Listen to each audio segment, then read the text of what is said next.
Stress या तनाव इंसान का सबसे बड़ा दुश्मन है। यह किसी भी विद्यार्थी को शारीरिक और मानसिक रूप से हमेशा के लिए ख़त्म कर सकता है, अगर इसे समय पर मैनेज नहीं किया जा सकता है। तो hello everyone, good afternoon, good evening. आज मेरा 11वां दिन है। प्रॉपर मैं कंटिन्यू स्टडी करते हुए आज 11वें दिन पे पहुंच गया हूं। और फाइनली मुझे अपने इस चैलेंज को अच्छे से कवर करना है, और इसलिए कवर करना है क्योंकि अगर मैंने इतना कर लिया तो शायद मेरा जो कॉन्फिडेंस है थोड़ा सा बढ़ सकेगा। तो फाइनली अभी हमने स्टार्ट किया है अपना रीजनिंग, और रीजनिंग में हम परसेंटेज को कई दिनों से पढ़ रहे हैं, और परसेंटेज को प्रॉपर मैं रिवीजन कर रहा हूँ। और 1 घंटे का टाइम मुझे इसको देना होता है। और परसेंटेज में बेसिकली कुछ टाइप के क्वेश्चन होते हैं, और जैसे एक्स का वाई परसेंट कितना होगा, वाई का एक्स परसेंट कितना होगा। तो इस टाइप के क्वेश्चन की प्रैक्टिस हम अभी करेंगे, और ये बहुत ही ज़्यादा बेसिक बेसिक क्वेश्चन होते हैं। और इसमें ज़्यादातर फ्रैक्शन में हमारे जो होते हैं वो मिक्स्ड फ्रैक्शन का यूज किया जाता है। और लेकिन याद रखिए, युद्ध में सबसे तेज तलवार वही चला पाता है जो मानसिक रूप से शांत हो। मैंने पहले भी कहा था कि अगर इंसान को अपनी क्षमताओं में से ज़्यादा हासिल करना है तो सबसे पहली कला है कि उसके उसके पास होनी चाहिए, और वह है शांत रहने की कला। शांत रहने की कला जो होती है ना, वो हमको एक परफेक्ट मैन बना देती है। तो आई होप, क्योंकि मैं अपने एनर्जी को ज़्यादा से ज़्यादा बचा लेता हूँ, और जिसकी वजह से मेरी ज़्यादातर एनर्जी पढ़ाई पे यूज हो जाती है। तो आज हम अपने लूसेंट को का जियोग्राफी पढ़ते हुए मेरा ये चौथा दिन हो गया है। और फाइनली मैं आज 100 पेज को कवर कर चुका हूँ। और 100 पेजेस में मैंने बेसिकली पृथ्वी के प्रमुख परिमंडलों के बारे में, जैसे अ, वायुमंडल, जलमंडल, स्थलमंडल। तो फाइनली फ्रेंड्स, ये सुबह के अभी 9 बज चुके हैं। और सुबह हम फटाफट इसलिए नहा लेते हैं क्योंकि सुबह का पानी जो थोड़ा गर्म होता है, नहीं तो फिर बाद में बहुत ज़्यादा ठंडा पानी आता है, नहा नहीं पाते हैं। तो इसलिए सुबह सुबह पहले हम नहा लेते हैं, नहाने के बाद ही अपनी आगे की कार्यवाही को शुरू करेंगे। तो बाहर का मौसम बहुत ही ज़्यादा शांत है, आज आज बिल्कुल ठीक ठाक है। और सुबह-सुबह जब नहा लेते हैं ना, तो बॉडी भी थोड़ी-सी फ्रेश हो जाती है, और वो भारीपन ख़त्म हो जाता है। तो फाइनली नहाने के बाद हम फिर से अपने स्टडी पे आ जाते हैं। अब हम अपनी लूसेंट को अच्छे से ख़त्म करेंगे। प्रॉपर 1 घंटे का टाइम मुझे लूसेंट पे देना है।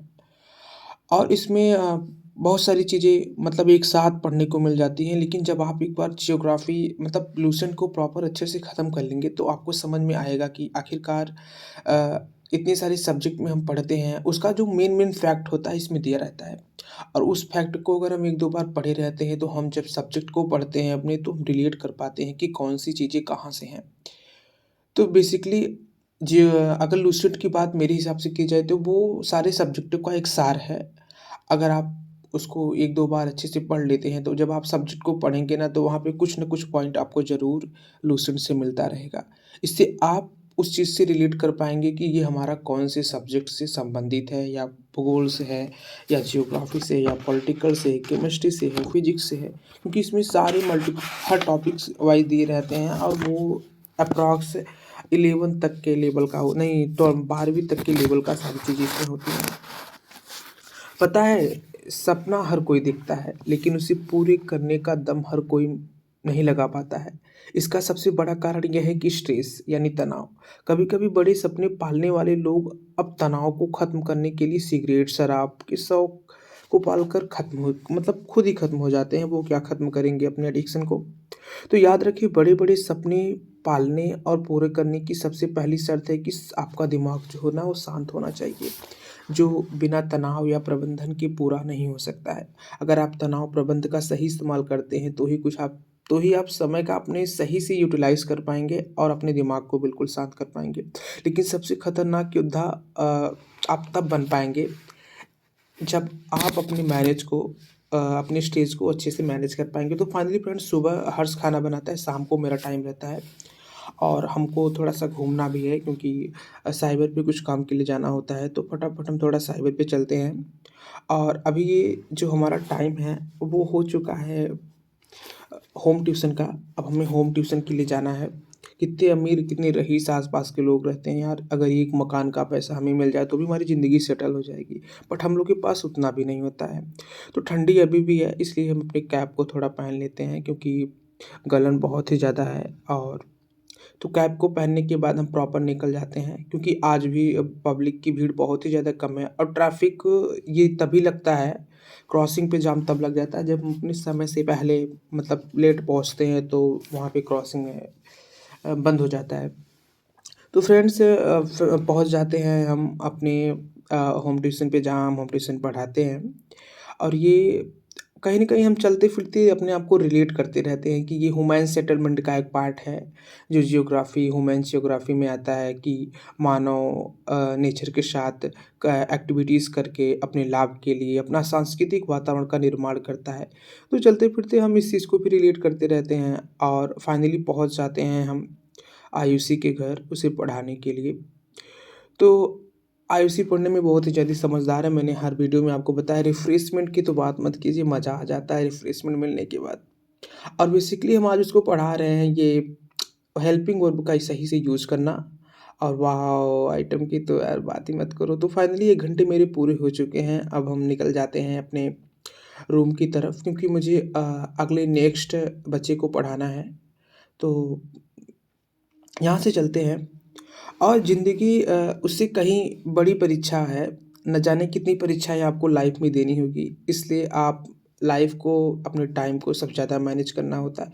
तो अभी हमारे पास 1 घंटे का टाइम है, उससे पहले हम अपने कुछ सिलेबस को थोड़ा-सा कवर कर लेते हैं और सिलेबस को कवर करने के बाद फिर हम निकलेंगे अपने अगले बच्चे को पढ़ाने, जिसको मुझे पढ़ाना होता है। तो फाइनली फ्रेंड्स, अभी हम इस चैप्टर में पढ़ रहे हैं पनिशमेंट। पनिशमेंट क्या होता है, दंड क्यों ज़रूरी है? किसी भी सोसाइटी के लिए, किसी भी राज्य के लिए, किसी भी राष्ट्र के लिए वहाँ पर पनिशमेंट पेनल सिस्टम की व्यवस्था क्यों की जाती है? और क्या किसी पर्सन को हमें दंड देना चाहिए या दंड के कितने प्रकार होते हैं? इसके अलग-अलग जो स्कॉलर्स हैं अपनी-अपनी थियरी दिए हैं, तो उन थियरी के बारे में पढ़ना है। और पनिशमेंट को पढ़ने के बाद फिर हम पढ़ेंगे लिबर्टी के बारे में। लिबर्टी क्या होती है? स्वतंत्रता क्या होती है? कितने तरीके की होती है स्वतंत्रता? तो फ्रेंड्स, स्वतंत्रता के कुल मिला के 8-9 टाइप होते हैं कि हमको क्या बोलते हैं, राजनीतिक स्वतंत्रता हो, आर्थिक स्वतंत्रता हो। तो फ्रेंड, पढ़ना तो ज़रूरी है, चाहे जिस पोजीशन में आप पढ़िए।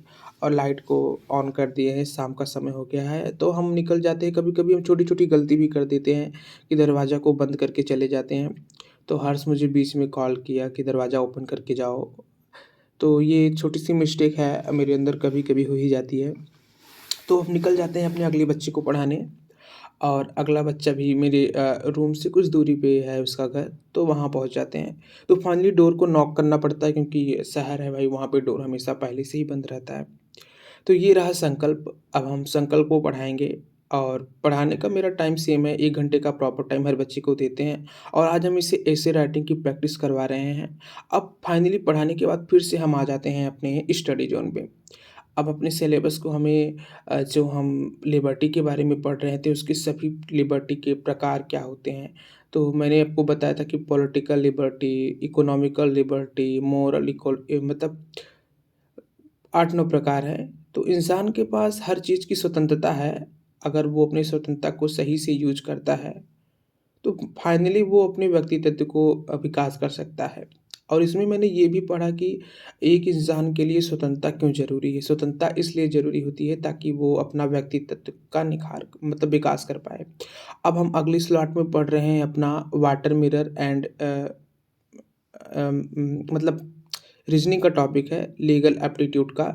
तो उसमें हम ये वाटर इमेज के बारे में पढ़ रहे हैं कि कैसे कोई बनता, कुछ चीज़ें जब प्रैक्टिकल करने की कोशिश करते हैं तो भी वो समझ में नहीं आ रही थी।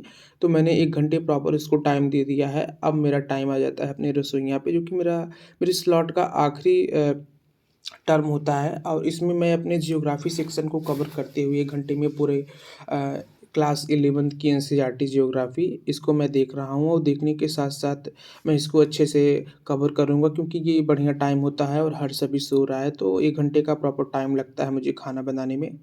तो फ्रेंड्स, बेसिकली मैंने आज के जो जियोग्राफ़ी सेक्शन में मैंने क्या पढ़ा कि जो हमारी पृथ्वी है, जो हमारा ब्रह्मांड है, वो 13.7 वर्ष पूर्व इसका उदय होता है। उसके बाद 5.5 वर्ष पूर्व जो होता है सूर्य आता है, फिर 3.6 हमारी पृथ्वी आती है और पृथ्वी के बाद 3.8 लगभग इतने वर्ष पूर्व मतलब देश में प्रजातियाँ जो भी हमारी स्पेसीज़ हैं उनका उद्भव होता है। आई होप आपको अच्छा लगा होगा।